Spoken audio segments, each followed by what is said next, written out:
Magandang gabi mga kaibigan, mga kababayan at mga kapatid. Muli, isa naman pong mahalagang isyu ang pag-uusapan natin ngayong gabi. At ito po ay may kaugnayan sa resolusyon na ginawa sa Senado, sponsored by Senator Ping Lacson at Senator Drilon, na tanggalin si General Parladi bilang spokesperson ng NTF-ELCAC. Ano po ba itong NTF-ELCAC na ito? Ibig sabihin po nito, National Task Force to End the Local Communist. At dito po, masigasig po dito, hindi lang basta ordinaryong spokesperson, bagkus ito po sa atin pong pananaw sa mga ginagawa ni Parladi, ni General Parladi, lumalabas po that he is the primary person involved in this mission of ending local communist.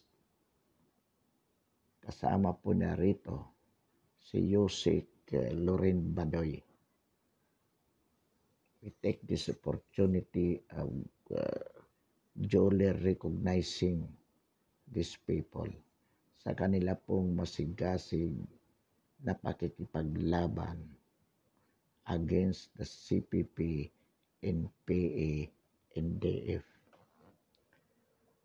Ang pinagbasihan po ni Senator Lacson at Drilon kung bakit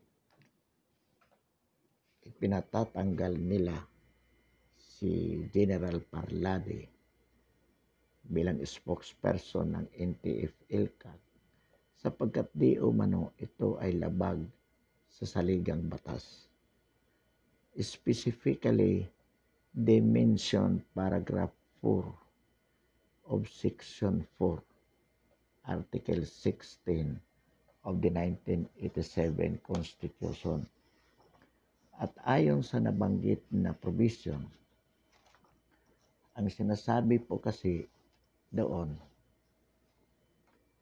no active member of the armed forces shall at any time be appointed or designated to a civilian position, including the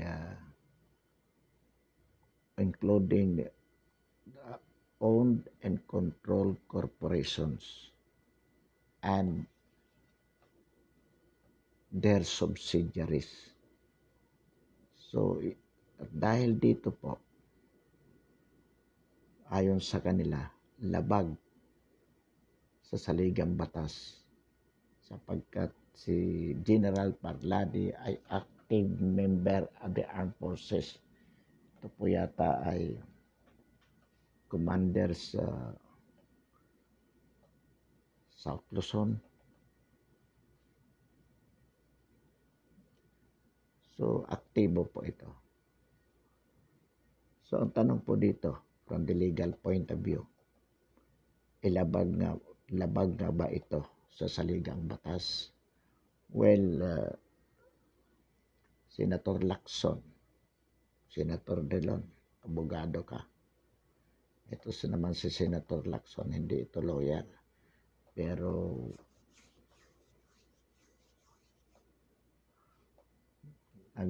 mamagaling ito sa batas. Kaya nga siya yung masigasig at ito daw po ay labag sa saligang batas. Ang tanong, labag nga ba? Well, sa atin pong personal na pananaw, we categorically say that it is not. Hindi po ito paglabag sa batas. Bakit po? Sapagkat ang NTF-ELCAC as an instrumentality of ending the local communist is not, to our mind,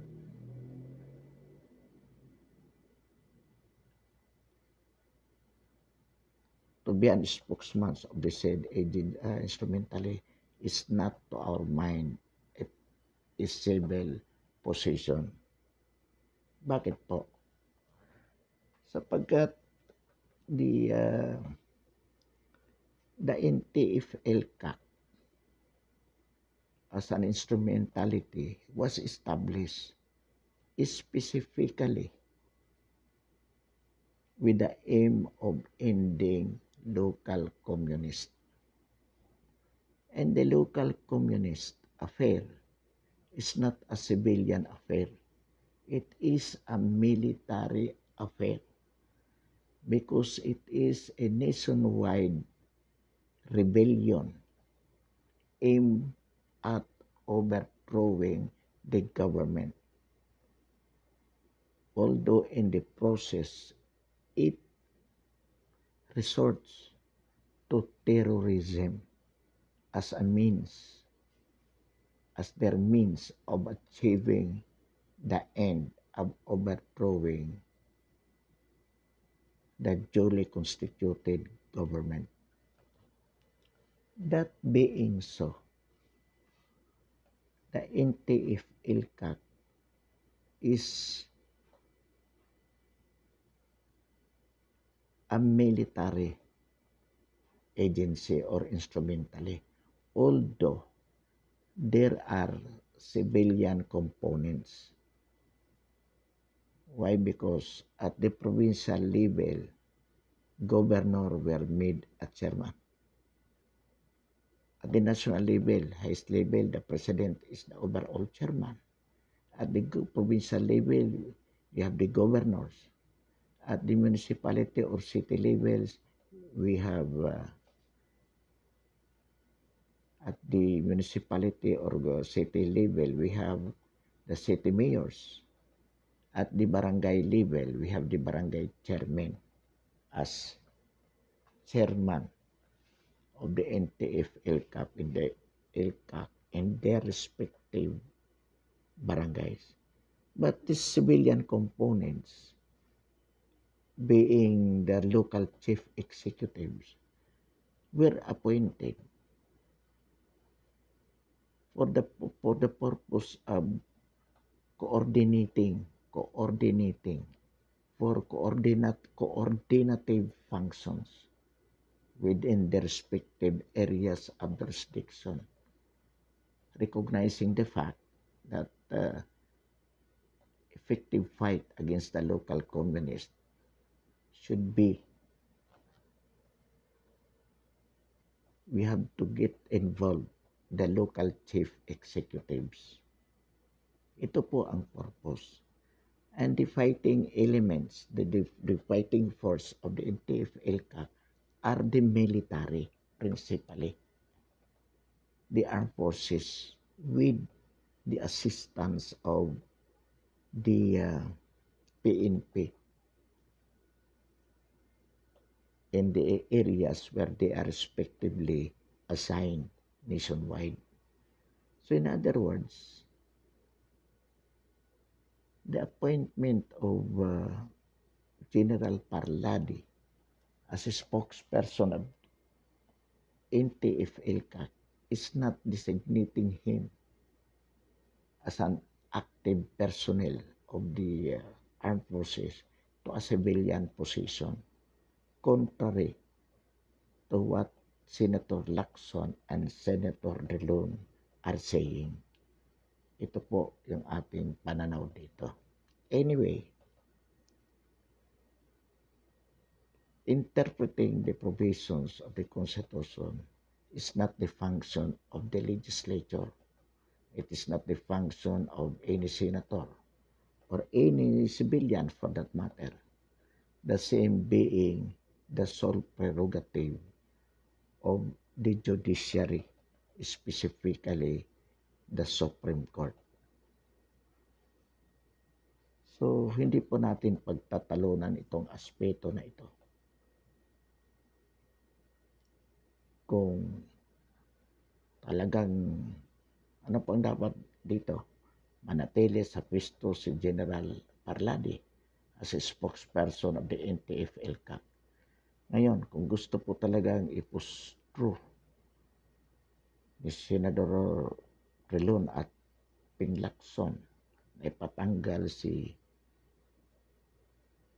General Parladi on the issue of unconstitutionality of his position, let them go to court, file an appropriate case so that the Supreme Court will have the opportunity of interpreting the meaning of the said constitutional provision as applied to General Parladi.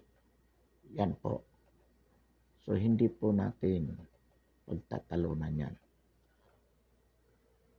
Maliwanag po yan.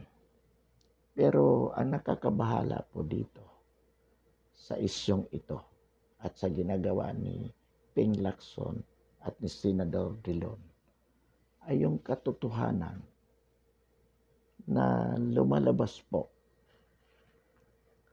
na sila ay protector ng CPP, NPA, NDF. Bakit po? Sapagkat si General Parladi po, katulong si Yusek Loren Badoy, ang dalawang personalidad sa ngayon, of course, in addition to the President and other personnel.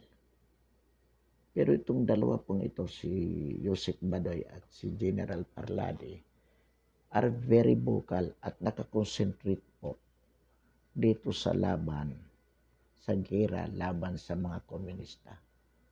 At katunayan po niyan, marami pong mga personalidad na mga kaalyado ng CPP, NPA, NDF ang nagnanais na tanggalin si General Parladi sa nabanggit na posisyon sa NTF-ELCAC under the guise of human rights violations committed by the said NTF-ELCAC through General Parladi. Kaya marami pong nagnanais na tanggalin ito si General Parladi. Sa makatwid po, ito pong ginagawa ngayon na dumaan na sa resolution sa Senado. Itong ginagawa po ni Ping Lacson at ni Drilon. Nagpapakita lamang po ito na sila ay nagpapagamit sa mga CPP, NPA, NDF upang pahinain ang laban ng gobyerno, ang gira ng gobyerno na inilulunsad laban sa mga CPP, NPA, NDF. At ito po ang nakaka-alarma dito. Katunayan po, kung naalala natin, noong si General Parladi ay naglabas ng kanyang mga pronouncement na kung saan sinasabi niya na itong mga Gabriela, itong mga kabayan black sa Kongreso ay mga hindi lamang kaalyado but kundi mga mismong sila po ang protector ng CPP, NPA, NDF. Immediately, anong sabi ni Senator Lacson? He was seriously considering to file a bill criminalizing what he called the red tagging. Yun po ay kanyang attempt para takutin si General Parladi para huminto sa pagsasalita si General Parladi at si Loren Badoy. Di po sila tumigil. Katunayan, mas lalong pinaigting nila ang kanilang kumpanya laban sa mga komunista. So ngayon, ito na ang ginawa ni Ping Lacson at ni Drilon.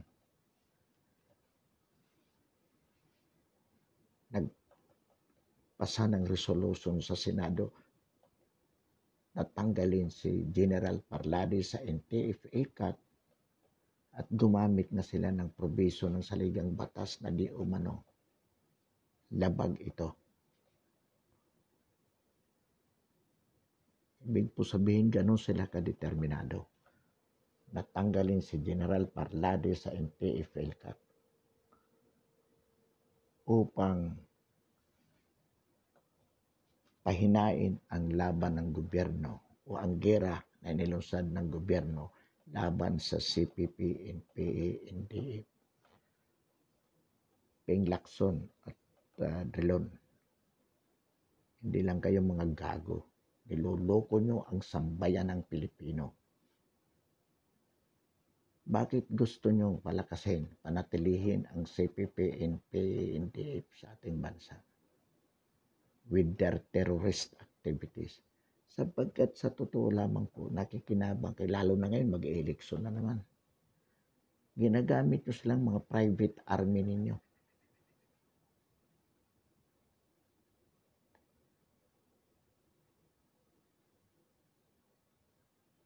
Sapagkat ano ang interest ninyo para gawin ninyo yan? Sabihin nyo, nagmamalasakit kayo sa sambayan ng Pilipino. Ginagawa ninyo ang inyong tungkulin bilang mga senador. Sino niluloko nyo?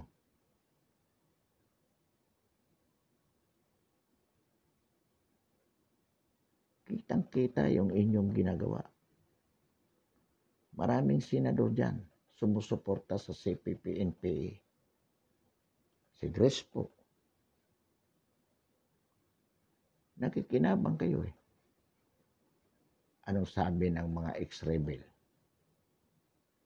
Itong mga politiko na ito, nagbibigay ng pera sa mga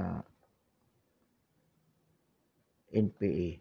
Una, para hayaan na sila na makapangumpanya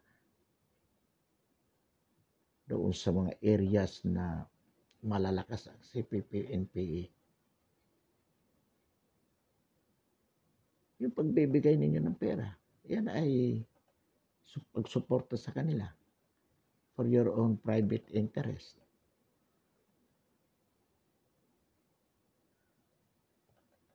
Yung pipilitin yung tanggalin sa kanyang kasalukuyang pwesto sa NTF-ELCAC si General Parlade, iyan ay malaking pagpapahina sa laban ng gobyerno against the CPP-NPA, sapagkat itong tao na to, together with Loren Badoy, ang talagang masigasig. Dapat nga po pasalamatan natin itong mga tao na to eh. Bilang public officers, kayo bilang mga senador, kung nais ninyong mawala, magwakas ang CPP-NPA, NDF sa Pilipinas, dapat bigyan pa nga ng medalya si General Parlade. Katunayan, maraming mga civilian ang sumusuporta sa kanya, na dapat sana suporta na makikita din natin sa mga katulad yung mga senador. Pero anong ginagawa ninyo? Ang masakit dyan, pinaswisweldo kayo ng pera ng bayan. Ginagastosan kayo. Ang gastos ng opisina nyo, gumagastos kayo ng 100 million sa isang taon. Tingnan natin sa susunod. Bagay, nasa dyaryo yan, nasa social media, magkano ang ginagastos ng bawat opisina ng senador.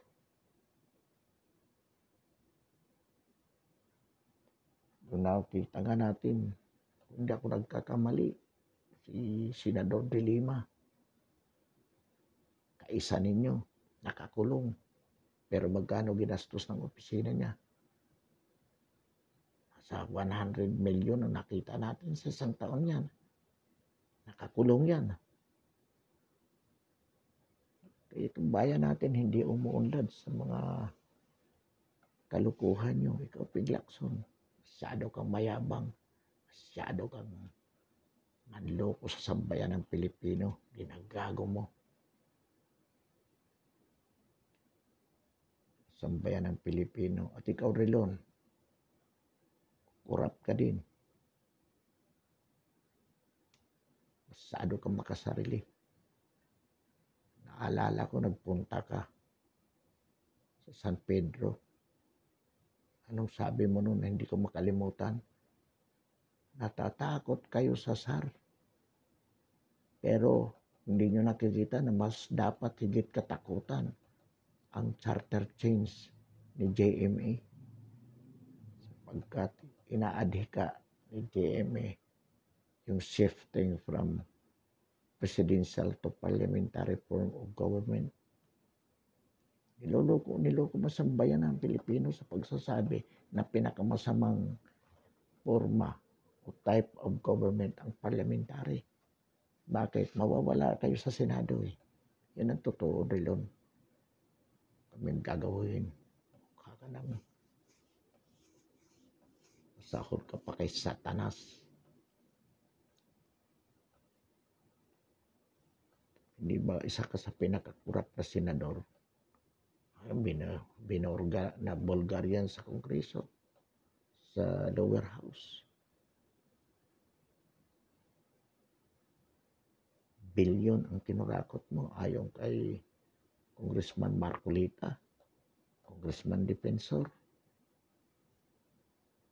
Tapos ngayon, dahil pinalalakas ng Pangulong Duterte ang gera laban sa CPP, NP, NDF at masigasig si General Parlade para isulong ang gera na yan laban sa mga komunista. Ito ngayon kayo, gumagawa kayo ng resolution para ipatanggal siya. Katarantaduhan nyo. Ang kakapal ng mukha nyo. Sa halip na makiisa kayo, tumulong kayo. Nawakasan sa pinakamadaling panahon itong gera laban sa mga komunista sapagkat salot ito sa lipunan. Pinoprotektahan nyo.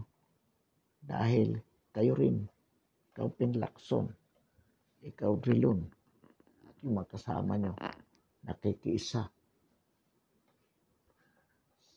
sa resolution na itong mga salot kayo sa lipunang Pilipino. Kayo ang salot.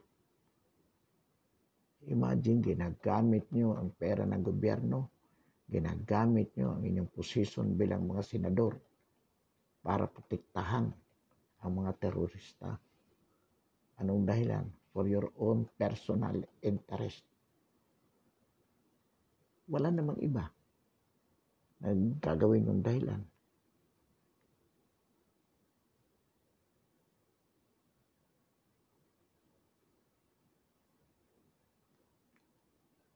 Sabihin nyo,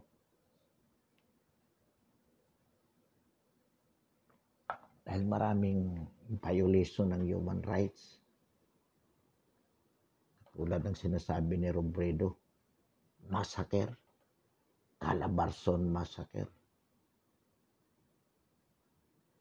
Dahil pinagpapatay ng mga pulis at military itong mga ordinaryong workers. Sino lulukuhin nyo?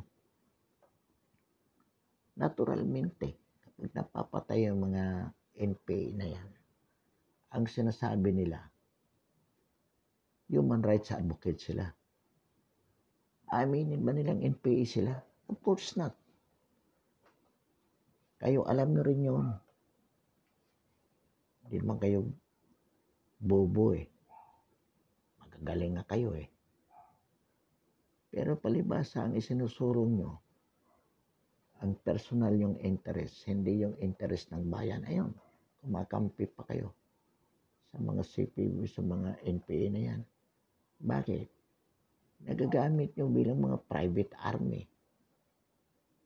Ipapatay yung mga kalaban nyo. Iharas yung mga kalaban nyo. Pibigay kayo ng pera, hindi nyo naman pera na sambayanan. Kaya hindi umaayos itong bansa na to dahil sa makalukuhan nyo eh. Sino ba mapapaniwala? Mga gago lang mapapaniwala nyo.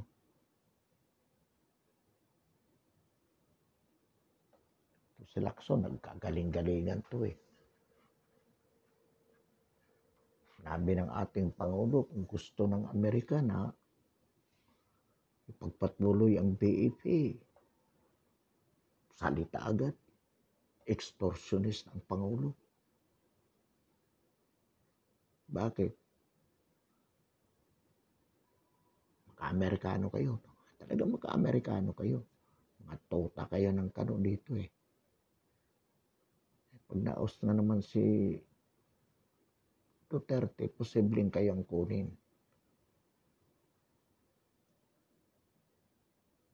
Mga tuta.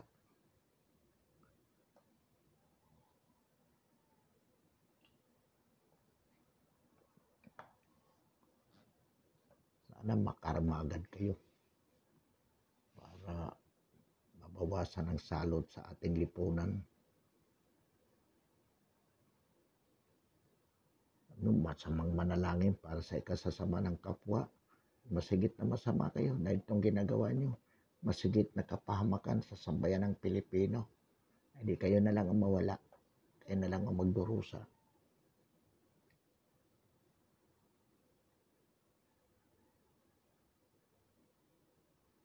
Nalintik kayo. Sana tamaan na kayo ng kidlat.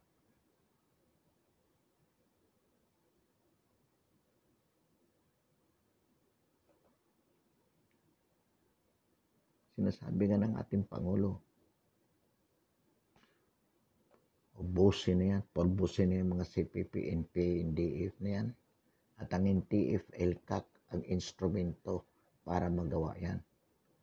With people who are determined to implement the order of the President. Pero kayo nung pinagagawa nyo, ito sa Robredo, mayabang, morderos regime daw. Paano mga protector kayo? Mga dilawan naman eh. Saan ba nagsimula yung NPA na yan? Di ba kay Ninoy Aquino? Di ba bago po ni Cory Aquino noong 1986? Nakakulong yan, pinagkukulong na yan ng panahon ni Marcos, si Sesson, si Buscaino. Pag-upo ni Cory, ang nagtayo ng NPA, kasama si Ninoy. Pag-upo ni Cory, naipakulong ni Marcos lahat yon, mga personalidad na yan. Pag-upo ni Cory, pinawalan. Pag-upo ng mga dilawan yun, lumakas dito ang mga NPA. Tolerated eh. Lalo na itong panahon nitong 2010. Hindi lang NPA ang lumakas. Pati droga. Andiyan na kayo, nakaupo na kayo, Lacson, Relon, at kayo mga dilawan. Nakaupo na kayo, administrasyon ninyo. Wala kayong nagawa. Ngayon na pinipilit ng ating presidente na linisin ito, ayan kayo. Humahad lang kung ano-anong mga pinagagawa nyo para lamang mahadlangan Pangulo natin para linisin mula sa mga terorista ang ating lipunan, mula sa mga poser. Kayo mismo ang humaharang. Kasama niyan, pumupunta pa kayo sa ibang bansa para hikayatin ang ibang bansa na makialam sa panloob na problema. Di ba kataksilan yan? Mga hinayo pa kayo.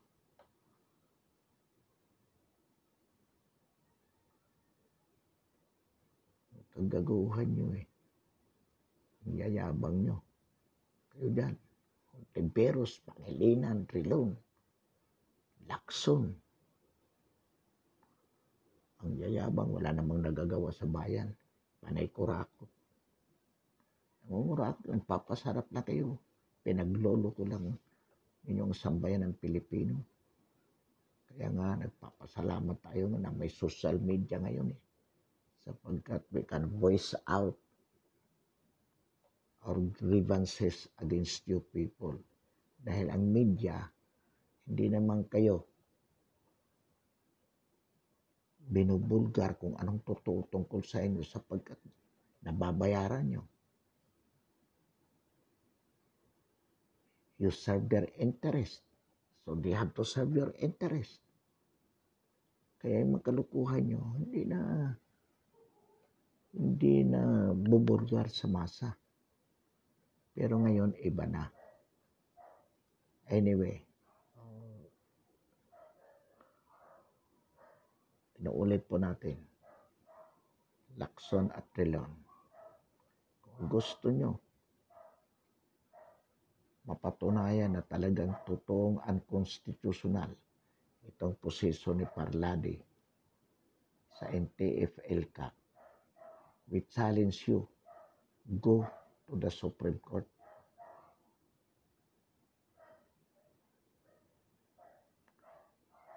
Tingnan natin. Hindi kung kayo ang masustain ng Supreme Court, good enough. Galing. Hindi naman pwedeng labagin natin ang sasabihin ng Supreme Court eh. Kaysa naman kung ano-ano yung mga kalokohan ninyong pambubula sa sambayan ng Pilipino. Anyway, mga kaibigan, mga kababayan, mga kapatid, samantala po, wawakasan natin ang ating talakayan.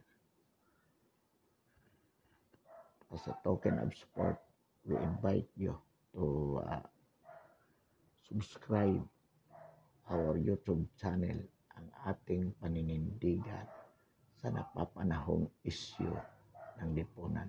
Marami pong salamat at magandang gabi.